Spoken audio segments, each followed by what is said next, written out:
In a conscious effort to try and take a little break from the cynical, I decided to look back to an interesting series that's always fun to continue, in which we compare and contrast pairs of brothers that have had the privilege to play in the NHL. We'll look at things like overall skill set, stats, etc., etc. And with that, here are 5 more sets of brothers compared.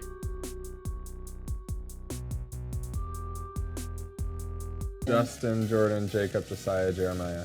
All Bible names. Growing up in a small town of Erie, Colorado, with a population of around 25,000, Jacob, along with 4 brothers, including Josiah, played hockey early on. We all loved hockey, and everything was always a competition, he says. Therefore, it made natural sense for Jacob to take his talents interstate upon accepting the opportunity to play for Colorado College, shortly after being drafted by the Carolina Hurricanes in the 4th round, 120th overall. After perfecting his craft, the elder Slavin eventually made his debut with the Canes in 2015. Upon his sophomore season commencing, the defenseman really began to establish himself as not only being one of the best on the blue line for Carolina, but even among the best league-wide. With an impressive 36 points in 68 games played last season, Slavin, at only 26 years of age, can only get better from here. And that takes us to Josiah Slavin, who is carrying on the family tradition of not only playing in the USHL like his brother, but also playing for Colorado College. The forward, who is currently unsigned, was drafted by the Chicago Blackhawks in the 7th round, 193rd overall. Comparing the two, obviously while playing different positions, both are dynamic offensive forces. Jacob Slavin is definitely the more complete player, as he is very good defensively, but also can easily move up into the play and join the rush. Josiah, on the other hand, seems to be more of a one-dimensional player with an amazing shot that makes his living sniping goals, whether it be net front or from far out. At this point in time, though, it really seems like Jacob is the better of the two, but obviously they're both good players that can score and obviously have been drafted into the NHL, so that says something right there. Therefore, knowing that he still has plenty of time to develop in the NCAA with the Blackhawks, Josiah can theoretically only improve from here.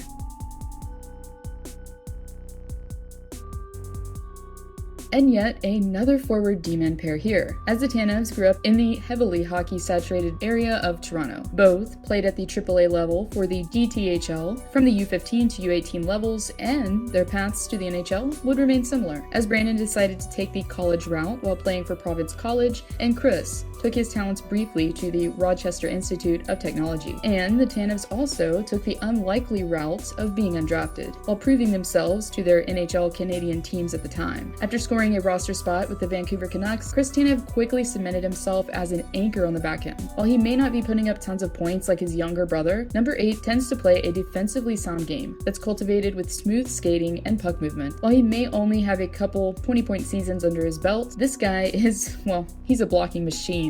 Currently, with 1,084 blocks in 532 games played, the defenseman impressively averages over 2 blocks a game. Brandon, similarly, has proven to be effective at both ends of the ice, as a forward who is known to play a two-way game that relies heavily on speed, tenacity, and grit. Known as Turbo in Pittsburgh, Brandon thrives on a fast, high-energy kind of system. His best season statistically thus far, though, took place during his time in Manitoba, when he was able to record 29 points in 80 games played. Out of the two, while they both seem to play a complete physical game at both ends of the ice, considering how consistent Chris Tanev was in Vancouver, as he was, relied heavily upon on the first pairing and played tons of minutes, while to me it's, probably the closest matchup on here, I'd have to choose Chris at this present point in time personally.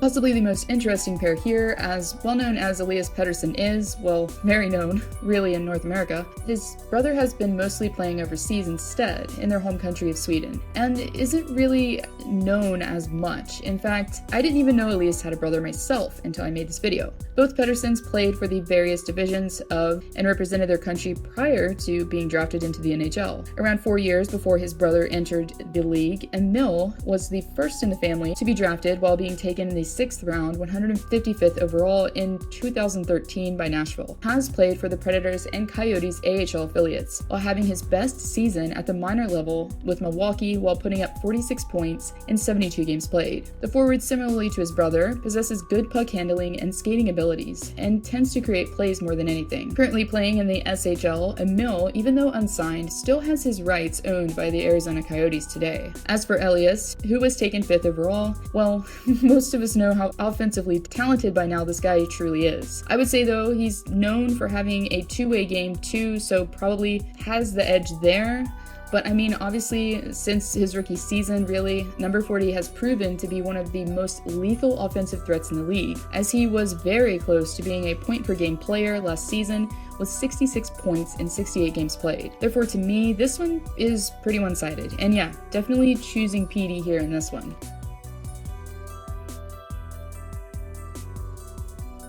Both Mr. Speznikovs logically began playing hockey in their home country of Russia, as they not only played for the same Russian U16 team, but also represented their country in the World Juniors. As is usually the case for Europeans that choose to play in North America before their draft year, and even after, the brothers both opted out of the college routes and played junior hockey instead. Andrei for the OHL's Barrie Colts, and Evgeny for the QMJHL's Cape Breton Screaming Eagles. And similarly to the Tkachuks and Hughes brothers, both Sveshnikovs had the privilege of being selected in the first round. Andrei was selected second by Carolina, and Evgeny 19th by Detroit. Both brothers are very offensively skilled and can dominate play at will, with their accurate shots and quick hands. Although they do have some room to grow as far as defensive play goes, they seem to be more capable when it comes to ozone play. While Andrei has seemingly excelled quicker at NHL life, it's been a longer process for his older brother Evgeny, as he has alternated for around 5 seasons between playing for the Red Wings and their AHL affiliate. Andrei, however, since entering the league, has remained a steady constant for the Canes. Currently on the first line, playing alongside Sebastian Aho, Beznikov is routinely looked at as one of the team's best. This to me is also pretty one-sided, therefore the better of the two to me is the younger Mr. Beznikov.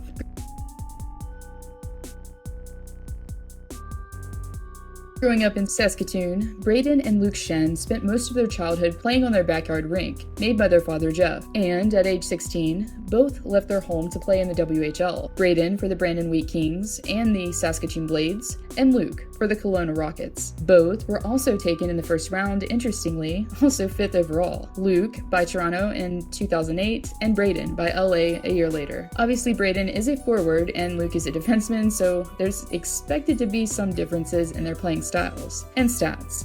But Bracken seems to be much more offensively gifted, while possessing impressive hand-eye. While one-timers and deflections seem to come naturally to him, he can also snipe the puck just as well very accurately.